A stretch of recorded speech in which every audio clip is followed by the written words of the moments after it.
Chicago, in the fall of 2020, wore a gloom it had never known before. A fine drizzle fell, covering the streets in a gray film, as if the sky itself was weeping for what the city had lost. The wail of ambulance sirens howled in the distance, blending with the wind, whistling through empty alleys. People passed one another, their faces hidden behind masks, eyes darting away, as if a single glance could bring the virus home.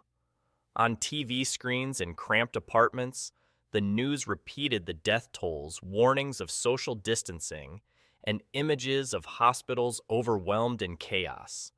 The COVID-19 pandemic had turned Chicago, the city of wind, into a place where even the air felt heavy. Emily Thompson, a 9-year-old girl with tangled brown hair and large chocolate brown eyes, woke up in her tiny room in the city's western suburbs. Her house, an old brick home with peeling walls, seemed to groan under the pressure of the times. Emily lay on her old bed, the thin blanket not enough to keep her warm in the early autumn cold. She heard her parents' voices from the living room, sharp as blades cutting through the silent space. "John, we only have enough money to pay the electricity bill this month." Emily's mother. Mary said, her voice trembling, not with anger, but as if trying to suppress despair. "The hospital cut my shifts, and you just sit there doing nothing. You think I want this?" Emily's father? John roared, his voice hoarse from alcohol and sleepless nights. "I've applied everywhere, Mary. Nobody is hiring a plumber in this hell." Emily curled up tighter in her blanket, her small hands clutching a worn-out copy of The Giving Tree. The book was her only friend in the days when schools were closed and friends faded into blurry Zoom screens. She missed afternoons spent running in the park with Jake, her neighbor, or the times her grandmother told stories by the fireplace, the warm smell of vanilla cookies wafting from the kitchen. But Grandma had passed away last spring, a victim of COVID, leaving an unfillable void for Emily. Why is the world so unfair? Emily wondered, her eyes stinging. Dad doesn't smile anymore. Mom is always tired. And me? I just want everything to be like it was before. She quietly got out of bed, her bare feet cold on the old wooden floor. She opened the refrigerator, hoping to find something to soothe her rumbling stomach. The fridge was nearly empty, only a few slices of dry bread, a jar of almost empty peanut butter, and a cookie. The last cookie, wrapped in foil, lay alone on the shelf. Emily touched it, her fingers trembling. This wasn't just any cookie. It was a late birthday gift from her grandmother before she passed away, a heart-shaped vanilla cookie baked with all her love. Emily remembered her grandmother's gentle voice. "You are my light, Emily. Never forget to share, because that's how light spreads." But the gnawing hunger made her hesitate. I could eat it now. Just one bite. Nobody would know. The thought flashed by as fast as a blink, but then Emily shook her head. "No, this is Grandma's memory. I have to keep it." She closed the refrigerator door, trying to ignore her protesting stomach, but the argument from the living room flared up again, louder this time. "We could lose the house." Mary Emily's father's voice broke as if he was throwing all his helplessness into the air. "How am I supposed to look at our daughter and tell her we have nothing left?" Emily stood frozen behind the kitchen door, her heart pounding. "Lose the house." The words cut through her like a knife. She imagined her parents and her wandering the streets like the homeless people she'd seen on street corners hugging cardboard signs in the rain. Hot tears welled up and rolled down her cheeks. She ran back to her room, slamming the door shut, trying to stop the tears by hugging the book tight. But the book was not enough to chase away the fear that was suffocating her heart. "I have to get out of here," Emily thought. "I can't be here for another minute." She grabbed her old jacket, tucking the foil-wrapped cookie into her pocket. She didn't know why she brought it, maybe just to feel her grandmother was still with her like a good luck charm. She secretly opened the back door, avoiding her parents' eyes, and stepped outside.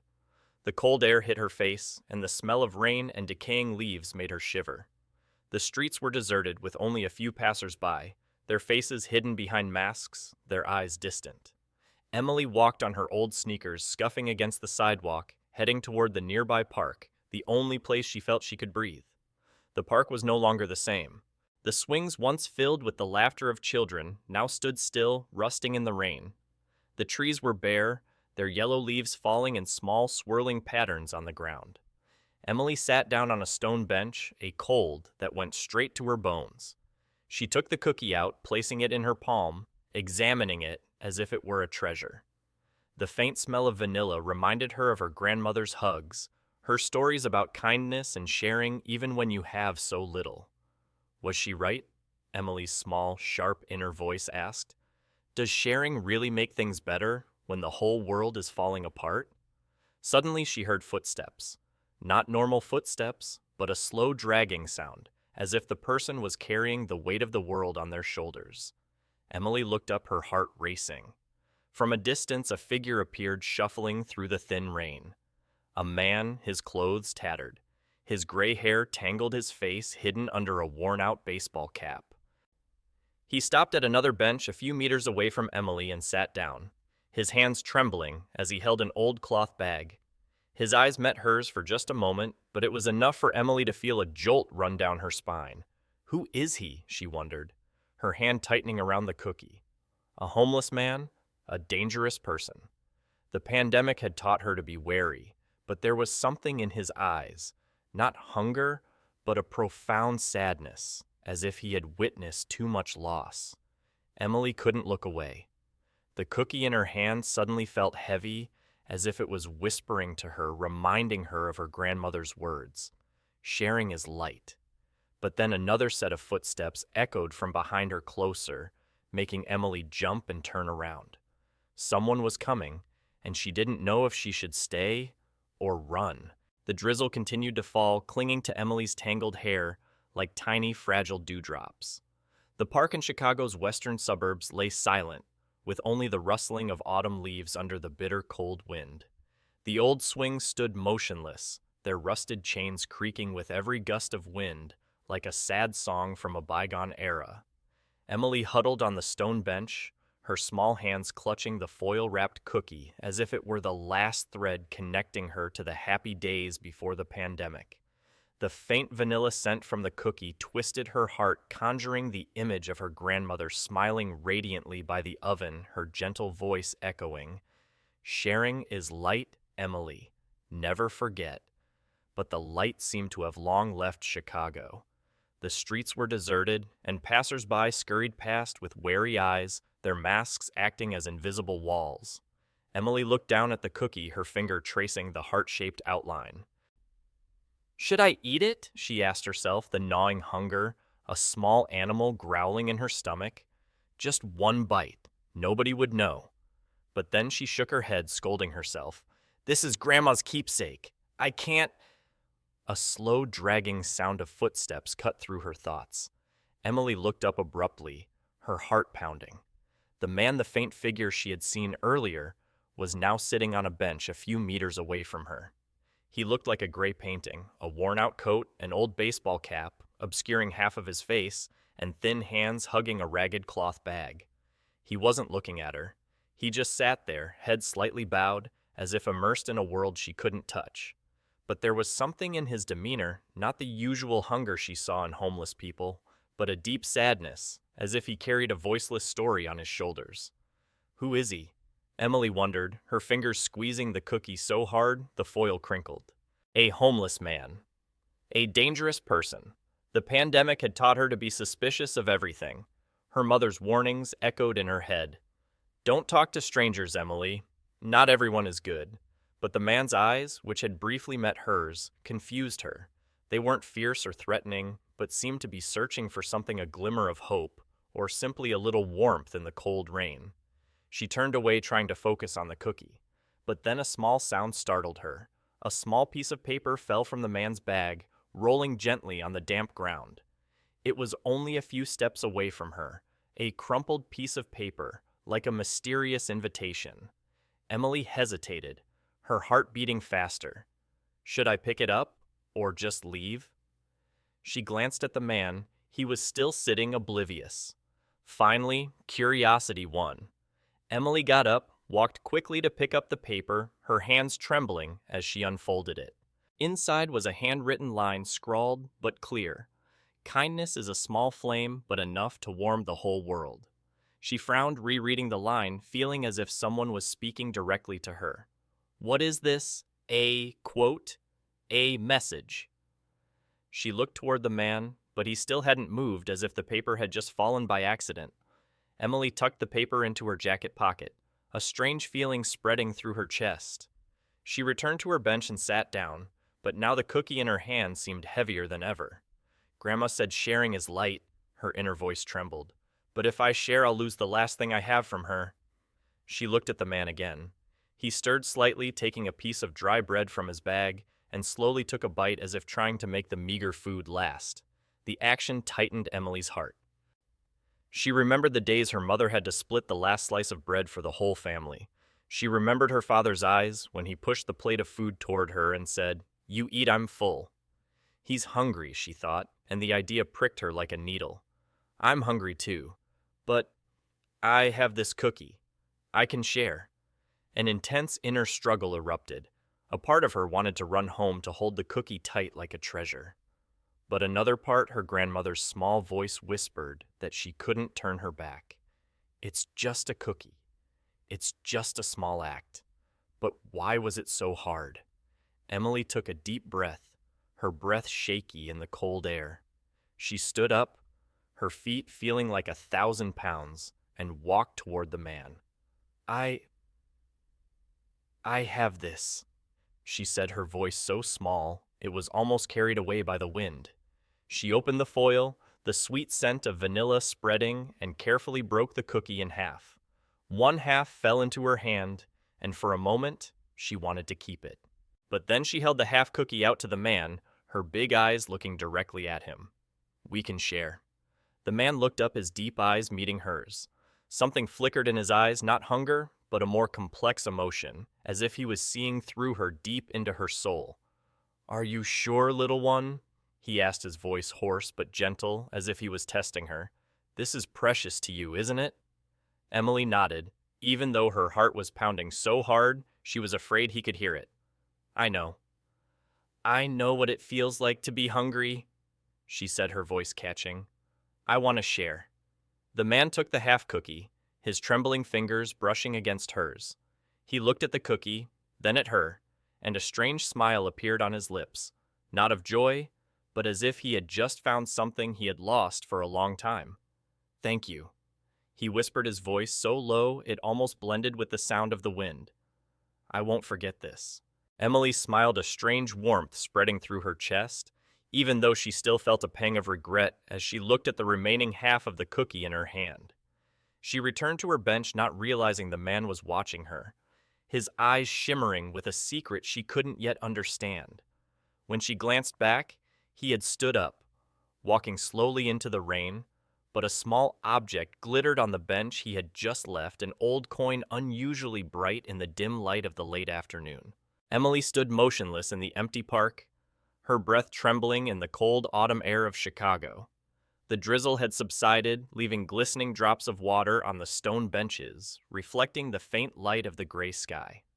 In her hand, half of the heart-shaped cookie rested, its vanilla scent, a gentle reminder of her grandmother, of the warm days now long gone. But the eyes of the strange man, the ragged old man sitting a few feet away, seemed to cling to her mind.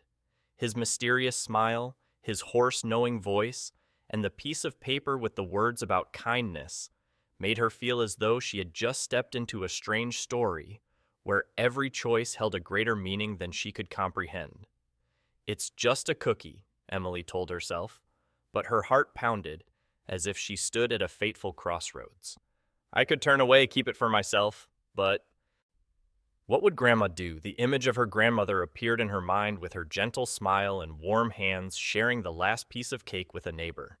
Emily took a deep breath, trying to shake off the fear that was suffocating her chest. She glanced at the old man. He was still sitting there, his thin hands clutching the old cloth bag, his eyes lost in space as if waiting for something. The little girl walked toward him, her old sneakers scuffing on the damp ground, each step feeling like 1,000 pounds. The rustling of dry leaves under her feet blended with her own frantic heartbeat. As she got closer, she opened the foil, the sweet scent of vanilla filling the air, so sweet it made the hunger in her stomach twist. She carefully broke the cookie in half, the crisp sound like an irreversible declaration. One half rolled gently in her hand, and for a moment, Emily wanted to hold it tight to run home and embrace the last memory of her grandmother. But then she held the half cookie out to the old man, her voice small but firm. I want to share this. We can eat it together. The man looked up, his deep eyes meeting hers. A flicker of light shone in them, not hunger, but a more complex emotion, as if he had just seen something precious. Are you sure, little one? He asked, his voice hoarse, but with a surprising gentleness. It's special to you, isn't it? Emily nodded, her throat tight. Yes, it was. From my grandma. But I know what it feels like to be hungry. She paused, her voice trembling, as she remembered the nights when there was only one slice of dry bread for the three of them at home. I thought, if we can share, maybe things will get better, right? The man looked at her, a slow smile spreading across his lips, but this time it was no longer mysterious, but full of gratitude. He took the half cookie, his trembling fingers touching Emily's hand, which was as cold as ice. Thank you. He whispered, his voice so low it blended with the wind. I won't forget this, little one. Emily smiled, a strange warmth spreading through her chest, as if she had just lit a small fire in the cold rain.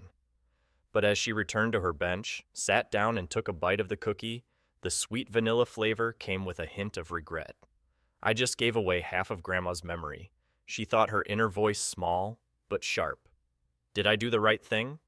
She glanced at the old man. He was eating slowly in small bites, as if savoring not just the cookie, but the moment itself. And then, unexpectedly, he spoke. Have you ever thought about kindness, little one?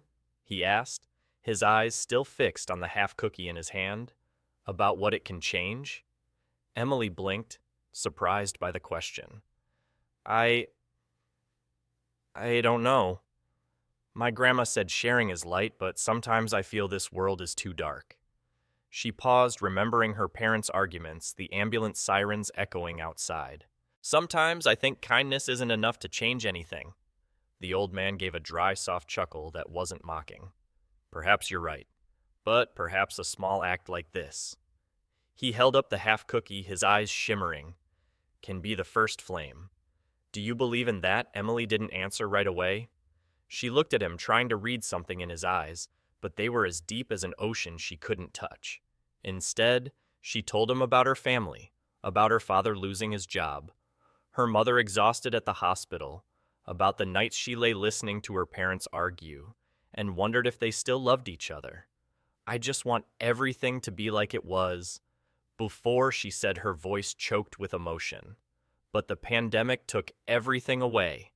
The old man listened, not interrupting, his gaze as gentle as an old father's. When Emily finished speaking, he nodded slightly. I have also lost many things, he said, his voice sorrowful. But sometimes it's the small things like this cookie that remind us there is still hope. His words sent a shiver down Emily's spine. She wanted to ask him more, to know who he was, why he was here, but then a dream from last night flashed in her mind. In that dream, her grandmother stood by the oven smiling and saying, "Share, Emily. That's how you keep my light." The little girl blinked, feeling as though her grandmother was here right now in this quiet park. I think she wanted me to do this, she said almost in a whisper. The old man looked at her, his eyes suddenly bright as if she had just touched upon a secret he had kept hidden. Your grandmother was a wise woman, he said, then stood up slowly, gathering his old cloth bag. I must go now, little one, but I will remember this cookie, and your kindness. Emily nodded, a mix of relief and regret. She watched the old man walk away, his silhouette gradually fading into the thin mist of the late afternoon. When she turned back to her bench, she saw a small object glittering on the seat where he had been, an old coin unusually bright, just like the one she had seen before. She picked it up, her fingers tracing its smooth surface, and a strange feeling swelled within her. Who was he? She wondered, her heart racing. And why do I feel like I just did something very important? The little girl tucked the coin into her pocket along with the paper about kindness and stood up. The park was still empty, but now it no longer felt scary. Emily walked home, the remaining half of the cookie in her hand, carrying with her a small glimmer of hope she couldn't yet name. But as she pushed the door open, her mother's worried eyes startled her. "Emily, where have you been?" her mother asked, her voice trembling. And on the kitchen table, a strange letter was waiting with a heart-shaped seal, exactly like the cookie she had just shared. Emily pushed the door open and stepped into the small house. The smell of disinfectant from her mother's scrubs still lingered in the air, mixed with the scent of burnt toast from the kitchen. The pale yellow light from the old lamp illuminated her mother's face. Mary's face filled with weariness. Her mother's eyes were red, not from crying, but from the long shifts at the hospital where the sounds of respirators and patients' cries had become a part of life. "Emily, where have you been?" she asked, her voice trembling, her hand clutching her fabric mask. "I was so worried. You can't go out alone like this." Emily lowered her head, her fingers still clutching the glittering coin the old man had left behind. She wanted to tell her mother about the park, about the cookie broken in two, about the strange look in the man's eyes, but her mother's words made her hesitate. I just went to the park for a bit," she whispered, then mustered her courage and looked up. "Mom, I shared Grandma's cookie with an old man. He looked so hungry." Mary paused, her eyes softening. She sat down on a chair and pulled Emily close, her hands cold from too much hand sanitizer during her shift. "You did that?" she asked, her voice gentle but full of emotion. "You truly are my light, Emily. But next time, please tell me first." "Okay." These days, not everyone can be trusted. Her words were like a hug, but they also carried the fear that the pandemic had sown in everyone's hearts. Emily nodded, but inside, the warm feeling from her act of sharing was still there like a small smoldering flame. She looked toward the living room, where her father John sat lost in thought in front of the TV, a nearly empty bottle of cheap liquor on the table. His eyes were bloodshot, not from crying, but from sleepless nights and self-blame. "I'm useless," Emily had once heard him mutter when he thought she was asleep. "Dad isn't useless," she thought, her heart aching. "It's just that the pandemic makes everything so hard." But she didn't know how to tell him that. The little girl went to her room, took out her old diary, a birthday gift from her grandmother, and wrote, "Today I gave half of the cookie to an old man. I was scared, but I also felt relieved, as if I had done what Grandma wanted. But why is life still so hard?" She stopped writing, looking at the coin and the paper about kindness on her desk. The scrawled words, "Kindness is a small flame, but enough to warm the whole world," seemed to whisper to her, but she didn't fully understand their meaning. The next morning, Emily decided to do something to brighten the heavy atmosphere in the house. She wrapped a leftover slice of dry bread, added a bit of peanut butter, and brought it to Mrs. Ellis, the elderly neighbor who lived alone in a small house 2 blocks away. Mrs. Ellis, with her white hair and cloudy eyes, always sat by the window, looking out at the street, as if waiting for something that would never come. "I brought this for you," Emily said, holding out the wrapped bread. "It's not much, but I thought you'd like it." Mrs. Ellis smiled, her lips trembling, but warm. "You're a real angel, Emily," she said, her voice hoarse with age. She invited the little girl inside, and in the room filled with the smell of old wood and dried flowers, she told a story from her youth. "A long time ago, I shared my last loaf of bread with a stray boy. He grew up, became a doctor, and sent me a thank you letter. Kindness, you see, is like a seed. You plant it, and it will blossom." Her words sent a shiver down Emily's spine, as if her story was connecting with the cookie she had shared yesterday. On her way home, Emily ran into Jake, her neighbor with messy curly hair and a torn hoodie. Jake was looking down quietly, kicking a pebble on the sidewalk, his eyes avoiding everyone. "Are you okay?"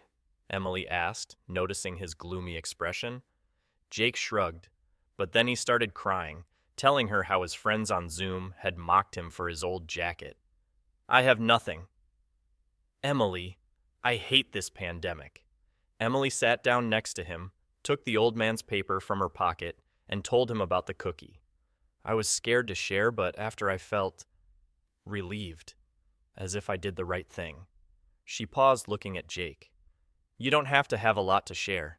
Sometimes all it takes is a kind word."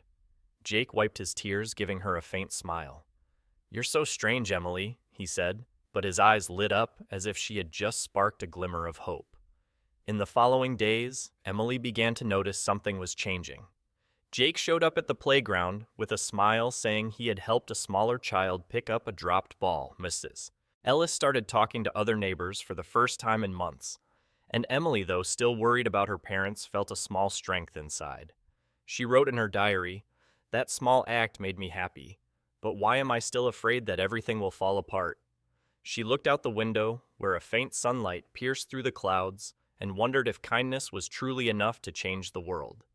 That evening, as Emily helped her mother clear the dinner plates, just thin soup from a package of dried noodles, she noticed a strange letter on the kitchen table. It was a white envelope with no sender's name, but it had a heart-shaped seal exactly like the cookie she had shared. "Mom, where did this come from?" she asked, her heart racing. Mary frowned and shook her head. "I don't know. It was at the front door this morning." Emily opened the letter, her fingers trembling. Inside was a small piece of paper with a handwritten note, "My kind little one, please come to 1234 Maple Street this Saturday. Something is waiting for you." The little girl looked at her mother, her eyes filled with both curiosity and fear. Maple Street. That was the wealthy part of town. She remembered the old man, the glittering coin, the note about kindness. Who was he? And why do I feel like everything is about to change? Emily tucked the letter into her pocket, not realizing that her mother was watching her with worried eyes, as if she could feel a storm approaching. Emily stood in front of the mirror in the living room, adjusting her old jacket, which was frayed at the cuffs. The pale autumn sun filtered through the window, shining on the mysterious letter on the table, the heart-shaped seal glistening as a reminder of the cookie she had shared. Her mother Mary stood at the kitchen door, her hands clasped together, her eyes filled with worry. "Are you sure, Emily?" she asked, her voice hoarse from a night shift at the hospital. "Maple Street isn't our neighborhood, and this letter, I don't know if it's safe." Emily nodded, though her heart was pounding. "I have to go, Mom. There's something. I feel like it's important." She couldn't explain the strange feeling welling up inside her, as if the old man in the park, the glittering coin, and the note about kindness had all led her to this moment. Mary sighed, took a fabric mask from her pocket, and placed it on her daughter's face. "All right, but I'm coming with you. No arguments." Saturday in Chicago was unusually quiet. The streets of the western suburbs still bore the gloom of the pandemic-closed streets, a few people hurrying past with wary eyes. Emily and her mother took the bus, sitting far from other passengers, their faces covered by masks. The little girl held the letter tight, her fingers tracing the heart seal, her mind filled with a mix of curiosity and fear. Who was that old man? Why did he know our house? And what will this place bring? The bus stopped on Maple Street, a neighborhood entirely different from Emily's world. The houses here looked like they were straight out of a magazine, red brick mansions with grand iron gates, lush green gardens, and gleaming cars parked in front of garages. Emily felt small, like a little bird lost in a strange forest. "Number 1234, her mother whispered, looking at the gleaming brass plate on the gate of a large mansion. The gate opened slightly, as if someone had been waiting. Mary held Emily's hand tighter and walked in. Inside, the spaciousness overwhelmed Emily. The marble floor shimmered under a chandelier, and the scent of polished wood mingled with a faint lavender fragrance. An older woman in a formal suit led them to a large living room where a man was standing by the window looking out at the garden. He turned around, and Emily almost stopped breathing. It was the old man from the park, but now he was no longer ragged. He wore a well-fitted gray suit, His silver hair was neatly combed, and his deep eyes were unmistakable. "Hello, Emily," he said, his voice warm and deep. "Thank you for coming." Mary pulled Emily closer, her voice tense. "Who are you? And how do you know my daughter?" Emily felt her mother's hand tremble, but she couldn't take her eyes off the old man, or rather the man in front of her. He smiled a gentle smile that carried a hint of sadness. "I am Harlan Whitaker," he said, gesturing for them to sit on a luxurious leather sofa. "And I owe this little girl an explanation." Harlan began to tell his story, his voice slow but captivating, like a seasoned storyteller. He had once been a successful businessman, owning a real estate empire in Chicago. But everything fell apart when his daughter Lily died of cancer 10 years ago. "She was like you, Emily," he said, his eyes misting over. He took a photo album from a bookshelf, opening it to a page with a picture of a little girl with brown hair and large round eyes strangely similar to Emily. "Lily always believed in kindness. When she passed away, I thought the world had lost its light too." Emily sat in silence, her heart pounding. She looked at the photo, feeling as though she was looking at another version of herself. "He lost his daughter, just like I lost my grandma." She wanted to say something, but her throat was tight. Harlan continued, saying that the 2020 pandemic had plunged him into loneliness. "I saw people turning their backs on each other, scared, suspicious. I wondered if kindness still existed. So I disguised myself as a homeless man and went all over Chicago looking for people like you, people who were willing to share even when they had nothing." Mary frowned, her voice still cautious. "You were testing people, so my daughter was an experiment." Harlan shook his head, his eyes sincere. "No, Ms. Thompson. Emily is a flame. That day in the park, she gave me half of her cookie, the most precious thing she had. Not because I was hungry, but because she believed that sharing could change something." Emily blinked, silent tears rolling down her cheeks. "I just shared a cookie. How could it be so important?" She remembered the moment in the park, the scent of vanilla, Mr. Harlan's eyes, and the strange, warm feeling after she had given him the half cookie. "I just wanted to do what my grandma taught me," she whispered, her voice trembling. Harlan stood up, taking a thick envelope from the table. "I have been following your family, Emily. Not to intrude, but to understand. I know your father lost his job and your mother is exhausted at the hospital. I want to help." He handed the envelope to Mary. Inside was a check and a letter of introduction for a job for John at a large construction company. "This is not charity," Harlan said, his voice firm. "This is my way of thanking your kindness. But there is one condition." Emily and Mary looked at him, waiting. Harlan smiled, but his eyes were serious. "Kindness must be spread, Emily. If you keep it for yourself, it will wither and die. Let that flame keep burning. Okay?" Mary opened the envelope, her eyes widening at the amount of money. You're not joking, are you?" she whispered, her voice choked with emotion. "Why are you doing this?" "All because of a cookie." Harlan shook his head. "It's not the cookie, Ms. Thompson. It's this little girl's heart. In a world full of fear, she chose to share. That is a rare thing." Emily felt her head spinning. "I just shared a cookie. And now, Dad has a job. Mom will be less tired." She looked at Harlan, then at her mother, tears streaming down her cheeks.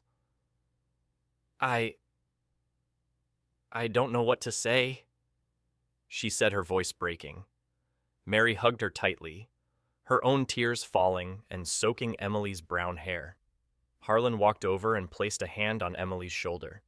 "You don't have to say anything. Just continue to be yourself. But remember my words. Kindness is a chain reaction. You started it, now let it spread." He gave her another coin exactly like the one in the park, glittering like a promise. "Keep this to remind you of today." As Emily and her mother left the mansion, the autumn sun seemed brighter, as if the sky was also smiling. But as they got on the bus, Emily looked at the coin in her hand, her heart pounding. Kindness must be spread. But how do I do that? She put the coin in her pocket. not realizing that at home, a new message was waiting on her mother's phone, an invitation to a community volunteer group with a message that read, "To the little girl with the cookie, we need you." Emily sat on the old living room sofa, the autumn sunlight filtering through the thin curtains, painting dappled streaks of light on the wooden floor. The glittering coin from Mr. Harlan was cool and heavy in her hand, like a promise. The letter from the Maple Street mansion, along with the check and job opportunity for her father, was still on the kitchen table, like a dream that hadn't quite faded. Her mother Mary walked in her eyes, showing less of their usual exhaustion. "Your father just called," she said, her voice soft but full of hope. "That company wants to meet him on Monday." "Emily, you did something miraculous." Emily smiled, but a storm of emotions raged inside her. "I just shared a cookie. How could that change everything?" She remembered Mr. Harlan's words. Kindness must be spread, or it will wither and die. But how could a 9-year-old girl spread something so big in a fear-filled Chicago, where the pandemic was still snarling outside the door? She opened her diary and scrawled, "I want to do something, but I'm scared. Scared that kindness isn't strong enough to fight this world." The next day, Emily decided to start with small things. She thought of Jake, her neighbor with the sad eyes, and Mrs. Ellis, the lonely woman who always looked out her window. If a cookie could change her family, then maybe other small actions could make a difference too. She opened her old tablet, a birthday gift from 2 years ago, and created a Zoom group called Spreading the Light, inspired by her grandmother's words. She invited Jake, Mrs. Ellis, and a few other neighbors, although she wasn't sure anyone would join. "We can help each other," she wrote in the invitation, "even if it's just a little food, a smile, or a kind word." The first Zoom meeting took place on a rainy afternoon. The screen flickered with a mix of unfamiliar and familiar faces. Jake appeared, his torn hoodie unchanged, but his smile was brighter than usual. Mrs. Ellis, with her silver hair neatly tied up, recounted the story of the boy she had once helped in her youth. And then a new face appeared, a little girl about 7 years old named Mia, with big round eyes and matted hair. Mia was a homeless child, brought into the group by a volunteer. "I live in the tent camp by the river," Mia said, her voice tiny through the static-filled microphone. "My parents, they died from COVID." Mia's words cut through Emily like a knife. She remembered her grandmother. She remembered the nights her mother came home late from the hospital, her clothes smelling of disinfectant. Mia was even younger than her, yet she had lost everything. Emily took a deep breath, trying to hold back tears. "How can I help Mia?" she asked, her voice trembling. An older volunteer, Sarah, suggested, "We can donate food and clothes. Just small things, but they will help many people." Emily nodded, the idea a flash of light. She started a small campaign asking neighbors to donate canned food, old clothes, and fabric masks. She hung a handwritten sign in front of her house, "Spreading the light. Give what you can." Jake immediately joined in bringing a box of old pasta from his kitchen. "I learned from you," he said, his smile radiant. Mrs. Ellis, despite her slow steps, also contributed a bag of old blankets and a few packets of dry soup. "My dear, you remind me of my youth," she said, her eyes glistening. Within a few days, Emily's front yard became a small collection point. Neighbors who had previously only passed each other with wary eyes began to stop leaving small bags of items, a can of beans, a sweater, a package of masks. Emily wrote everything down in her diary. Today, Mr. Carter brought 3 cans of soup, Ms. Jenny left a pair of shoes. I didn't think people would care. She felt the flame Mr. Harlan spoke of burning brighter, but she was still worried.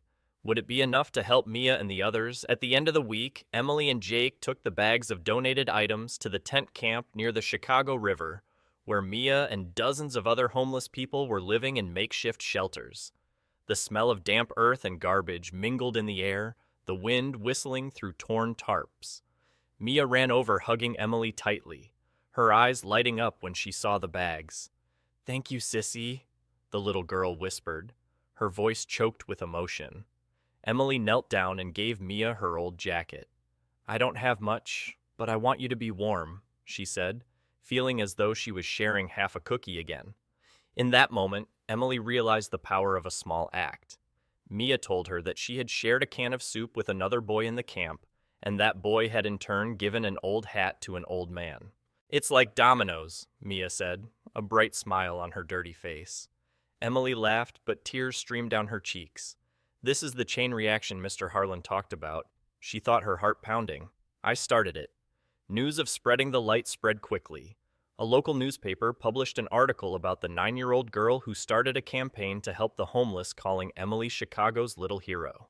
Emily's mother read the article and hugged her tight. "You make me so proud," she said, her voice choked.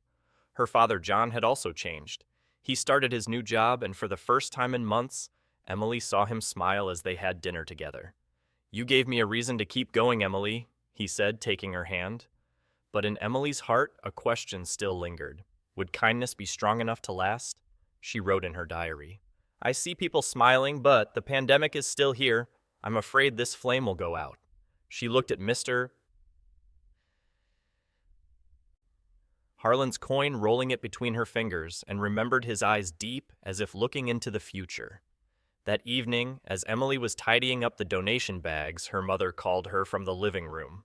"Emily, there's a message on my phone," Mary said, her voice a mix of surprise and worry.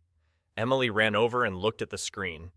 The text was from an unknown number, but the signature made her jump. "To the little girl with the cookie, you have done well. But be prepared, a greater challenge is coming." H.W. Emily gripped the coin, her heart pounding. Mr. Harlan. He knows about the campaign and what challenge is coming. She looked out the window where the moonlight shone on the empty street. The flame of kindness she had lit was burning brightly, but she could feel a storm approaching, and she didn't know if she would be strong enough to keep the flame alive. Emily huddled on the sofa, her diary wide open on her lap, her finger tracing the last line she wrote last night. "I'm afraid this flame will go out." The pale light of a Chicago autumn afternoon filtered through the curtains, shining on Mr. Harlan's glittering coin, lying alone on the table. Her Spreading the Light campaign had stirred up the little neighborhood bags of donations piled up in the yard, and the smiles of Mia and the other homeless people were like small flames lit within her heart. But the mysterious message from Mr. Harlan, "A greater challenge is coming," still made Emily's heart pound as if she were standing at a crossroads she couldn't clearly see. Her mother's voice from the kitchen pulled her out of her thoughts. "Emily, have some soup." Mary called, her voice hoarse and weaker than usual. Emily looked up, noticing her mother leaning against the kitchen counter, her face pale, her hands trembling as she held a spoon. "Are you okay?" the little girl asked, running to her, her heart racing. Mary smiled, but the smile was forced, unable to hide her dull eyes. "Just tired, sweetie. Yesterday's shift was so long, but that evening, everything fell apart." Mary came home from the hospital earlier than usual, not because her shift was over, but because she had collapsed in the hospital hallway. The doctor called Emily's father, his voice grave. "Ms. Thompson has a high fever. We suspect she has COVID." Emily stood frozen by the door, listening to her father John trying to stay calm on the phone. "No, that's impossible," he muttered, his voice breaking. "She's always so careful, always wears a mask." The hospital was a world of chaos. Emily and her father sat in the hallway, spaced apart according to distancing rules, their eyes fixed on the emergency room door. The hiss of a ventilator shrieked in the distance, mixing with dry coughs and the hurried footsteps of nurses. The strong smell of disinfectant made Emily want to vomit, but she just clutched Mr. Harlan's coin as if it were the thread keeping her from falling into the abyss. "Mom can't be sick," she told herself, her inner voice trembling. "She's the strongest person I know. She'll be okay." But the image of her grandmother lost to COVID just a few months ago flashed in her mind like a cold blade. Her father sat a few seats away, his head bowed, his hands clasped tightly, as if trying to hold on to a sliver of hope. "I'm useless," he whispered, quiet enough to think Emily couldn't hear. "If I hadn't lost my job, Mary wouldn't have had to work herself to exhaustion like this." Emily wanted to run to him, to hug him, and say it wasn't his fault, but the distancing rules held her back. She could only watch him, silent tears rolling down her cheeks. That night, the doctor came out, his face covered by a mask, but his eyes revealed his worry. Miss Thompson is stable, but her condition is still serious, he said. She needs to stay in the isolation ward. We are short on beds and ventilators. The family should be prepared. The words were a punch to Emily's chest. Be prepared. Prepared for what? She looked at her father, seeing him sink into the chair, his face ghostly pale. Returning home, the small house suddenly felt emptier than ever. Emily sat in her room hugging her diary, but she couldn't write anything. Where is the kindness, she asked herself, her inner voice sharp as a knife. I shared the cookie, I helped Mia. I did everything right, just like Grandma and Mr. Harlan said. So why is Mom still sick? Why is the pandemic still taking everything? The coin in her hand no longer glittered. It was just a cold, useless piece of metal. But then a message came to her father's phone. It was Mr. Harlan. I heard about your mother, the text read. The hospital will receive additional medical equipment from my fund. Don't give up, Emily. Your flame is still burning. Emily read the message, her heart pounding. He knows he's helping. But the little girl didn't feel relieved. She felt angry. If he's so rich, why didn't he stop the pandemic? Why didn't he save everyone? The next day, Emily returned to the Spreading the Light campaign, but without her previous enthusiasm. She organized a new Zoom meeting asking for more donations for the homeless camp, but a malicious comment on social media stunned her. This girl is just doing it for show. Who knows where the donations are really going? The words were like a slap. Emily looked at the screen, tears welling up. They don't understand. I just want to help. Jake, sitting beside her in the Zoom meeting, took her hand. Don't listen to them, Emily, he said. I know you mean it. Jake's words were a small light. Emily remembered Mia remembered her smile when she received the jacket. She remembered Mr. Harlan's words. Kindness must be spread. I can't stop, she thought, wiping her tears. Even if Mom is sick, even if people doubt me, I have to keep going. She opened her computer and began to write a new post telling the story of Mia and the other homeless people. We don't need much, she wrote. Just a can of soup, a jacket, or a smile. Please help me keep the flame burning. The post went viral faster than she expected. Neighbors, Jake's friends, and even a few strangers began to drop off items. A doctor from her mother's hospital who had read the post brought a box of medical masks. I heard about the little hero girl, he said, smiling through his mask. You are doing something wonderful. Emily blushed, but for the first time in days she felt the flame inside her flare up again. At the end of the week, good news came. Her mother got through the critical stage thanks to the new equipment from Mr. Harlan's fund and the dedicated care of the nurses. Emily sat by her mother's hospital bed through the glass of the isolation room, watching her mother give a weak smile. You are my light. Mary whispered, her voice hoarse through the oxygen tube. Emily clutched the coin, tears falling, but this time they were tears of hope. When she got home, Emily found another letter in the mailbox, not with the heart-shaped seal, but a simple envelope with Mia's handwriting. Inside was a crude drawing, a little girl holding half a cookie next to a bright burning flame. The words underneath read, Thank you, Emily. I will share like you. Emily hugged the drawing to her chest, her heart pounding. I did it, she thought. Even with the pandemic still here, even with my fear, the flame is still burning. But as she closed her diary, the doorbell rang. A stranger stood there holding a box of donations and said, I read about the little girl with the cookie. I want to help. Emily smiled, but her eyes darted to the street where the shadows of the late afternoon were drawing in. The greater challenge Mr. Harlan mentioned? It hasn't come yet, has it? She gripped the coin, ready for whatever was waiting. Emily sat on the front steps of her house, the faint autumn sunlight of Chicago casting dappled patterns on the sidewalk. She clutched Mia's drawing, the crude image of a little girl holding half a cookie beside a flame like a treasure. Mia's words, Thank you, Emily. I will share just like you still echoed in her mind, like a small song in the midst of the pandemic storm. The flame of kindness she had lit was burning brighter than ever. The yard was filled with bags of donations, from cans of soup to old sweaters, and the story of the little hero girl had spread throughout the neighborhood.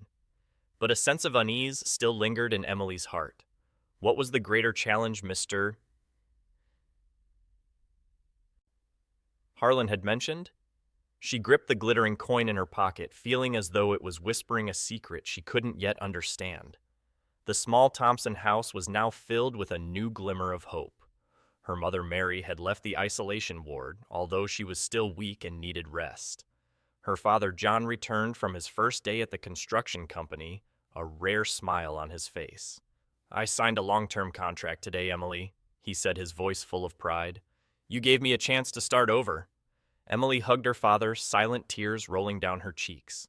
But as she looked out the window, seeing people still wearing masks and keeping their distance, she wondered if her flame was strong enough to spread in a fear-filled world. Emily's Spreading the Light campaign continued to grow. One morning, she received an email from Dr. Patel, who had brought the medical masks last week. "I read the article about you," he wrote. "I'm organizing a volunteer group to help homeless children near the Chicago River. Would you like to join Emily?" Read the email, her heart racing. "Kids like Mia, they need me." She replied immediately, agreeing to join, even as a small voice in her head warned, "I'm just a child." How much can I really do? On the weekend, Emily and Jake went to the tent camp by the river, carrying boxes of donations. The smell of damp earth and trash mixed in the air, the wind whistling through torn tarps. Mia ran up to her, hugging Emily tightly. The old jacket was now Mia's most treasured possession. "Emily, I told everyone about you," Mia said, pointing to a group of shy children standing nearby.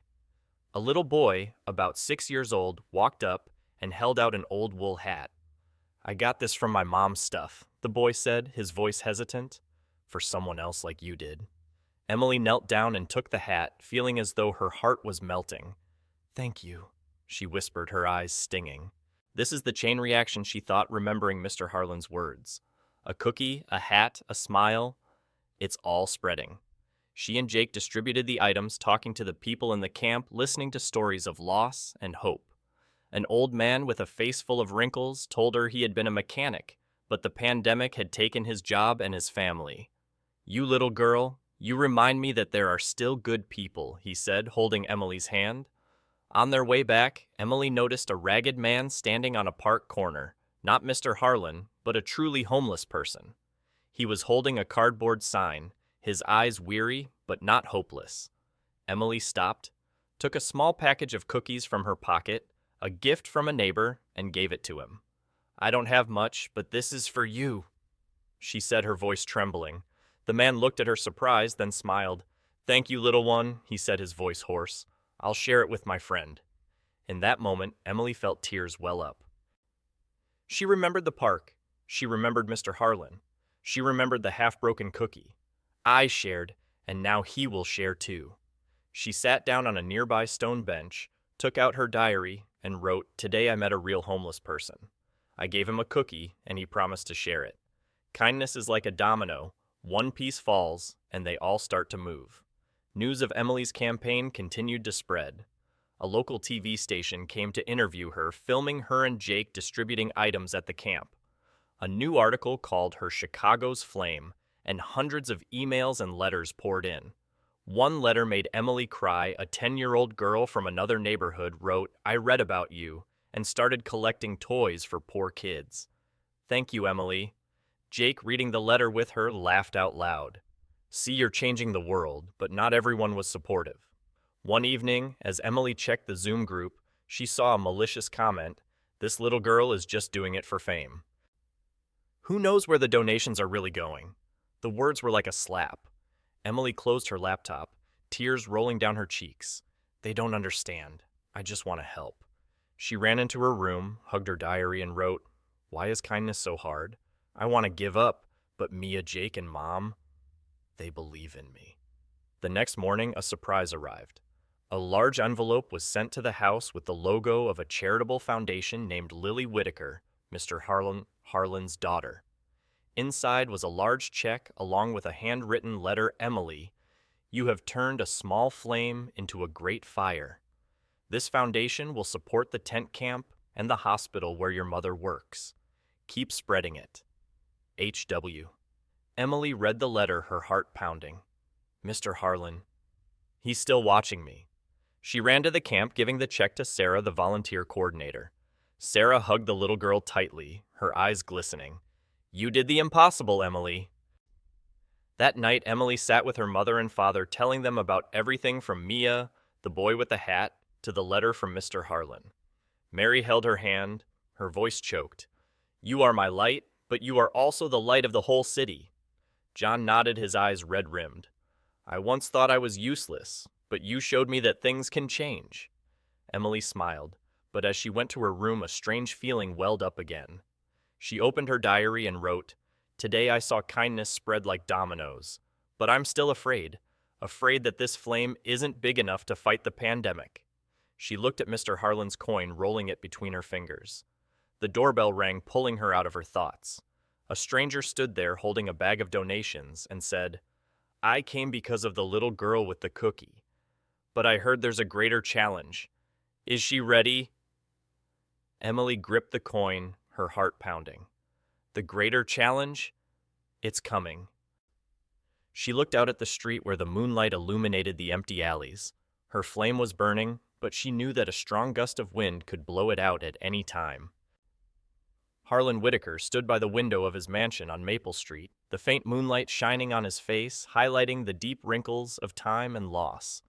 His hands gripped the window frame as if he were trying to hold on to a distant memory.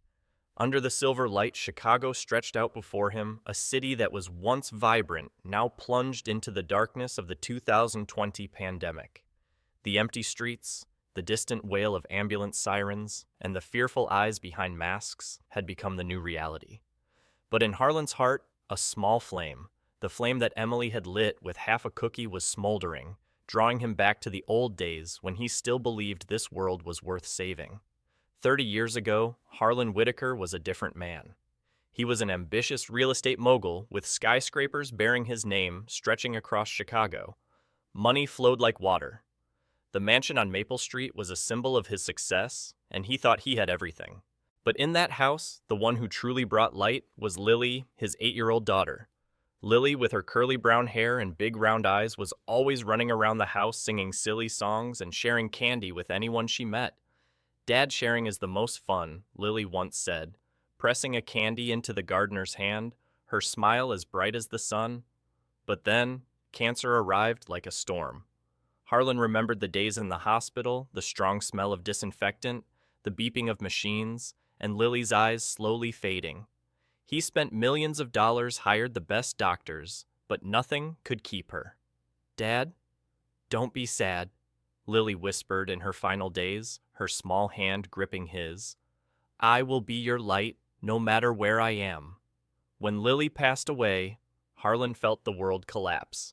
Money, mansions, fame, everything became meaningless. He closed his company, became a recluse, and let grief consume his heart. The 2020 pandemic awakened Harlan from his long stupor. He saw Chicago sinking into fear, people hoarding food, turning their backs on one another, and suspecting every glance. He asked himself, does the kindness that Lily believed in, does it still exist? He remembered one time when Lily was alive, she had given a homeless man half of her sandwich. "Dad, he's hungry," she said, her eyes shining. The act haunted Harlan, and he decided to do what Lily would have done, go in search of kindness in a world that was falling apart. Harlan disguised himself as a homeless man, wearing a torn coat and an old baseball cap, and wandered all over Chicago. He sat on street corners in parks and at bus stops observing people. But what he saw weighed heavily on his heart. A man shoved him away when he asked for water, a young girl hurried past with fearful eyes, and one time he was chased out of a supermarket for looking dangerous.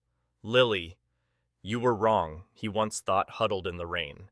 "This world no longer has room for kindness." But then he met others, a bus driver who gave him a bottle of water, a little boy who gave him a leftover piece of bread. These were small acts, but enough to ignite hope. Harlan began to test people, not to judge them, but to find the flame Lily had talked about. He left notes with words about kindness, observing how people reacted. Most ignored them, but a few, like the boy who gave him bread, or the woman who shared her umbrella, made him believe that Lily was still right. Then he met Emily in the park. a 9-year-old girl with brown hair and large round eyes painfully similar to Lily. When Emily gave him half of the cookie, Harlan felt time stand still. He immediately recognized that the cookie was not just food, it was a keepsake, a precious memory. But the little girl still shared it despite her trembling hands and her visible hesitation. This little girl, she is a light, he thought, his heart aching as he remembered Lily. Emily's act was not just kindness, it was a reminder that he had given up for too long. Harlan began to follow Emily not to intrude, but to understand. He learned about her family, her father's unemployment, her mother's exhaustion at the hospital, and a small house on the verge of foreclosure. He sent the letter to Maple Street, then the check and job opportunity, not just to thank her, but to nurture the flame that Emily had lit. When he read the article about spreading the light, seeing how she was inspiring the whole neighborhood, Harlan knew he had found what he had been looking for all along, a successor to Lily's spirit. But the pandemic was still a challenge. Harlan remembered the early days of 2020 when he sat in his mansion hearing the news of skyrocketing death tolls. He once thought, if I couldn't save Lily, who could I save? But Emily had changed that. The little girl with her small act had pulled him out of the darkness, making him believe that kindness was not just a naive dream. He wrote to Emily, sent funds to the Lily Whitaker Foundation, and quietly supported the hospital and the homeless camp, all because he wanted her flame to keep burning. Harlan turned away from the window, his eyes resting on Lily's photo on the table. "You were right, my daughter," he whispered, his voice choked with emotion. "Kindness is still here." He picked up a pen and wrote a new letter not for Emily, but for himself. A promise that he would continue this journey, not just to find kindness, but to spread it just as Lily and Emily had done. The letter ended with the words, "Emily, you are the light I was looking for. Let me help you keep that flame burning." He folded the letter, placed it in an envelope, and prepared for his next meeting in the park, where everything began. But as he stepped out of the room, his phone rang. A message from Sarah, the volunteer coordinator. "Mr. Whitaker, Emily is facing a great challenge. She needs you." Harlan gripped the envelope, his heart pounding. The greater challenge? It has arrived. Chicago on a late autumn afternoon in 2020 no longer wore the gloom it once did. The faint golden sunlight filtered through the bare trees in the small park where Emily Thompson sat on the familiar stone bench where she had once shared half a cookie with Mr. Harlan. A cool breeze blew through, carrying the scent of dry leaves and a new kind of hope. Mr. Harlan's glittering coin was in her hand, cool and heavy, like a reminder of the journey she had undertaken. Beside her, a bag of fresh cookies, not her grandmother's keepsake, but a gift from a neighbor, wafted a sweet vanilla scent, like a promise that everything could start again. Emily looked out at the park, which was no longer as empty as it had been. A few children were playing on the swings, their laughter echoing even as they kept their distance. In a far corner, she saw Mia, the homeless girl, who now had a new jacket, sharing an apple with the little boy who had given the wool hat.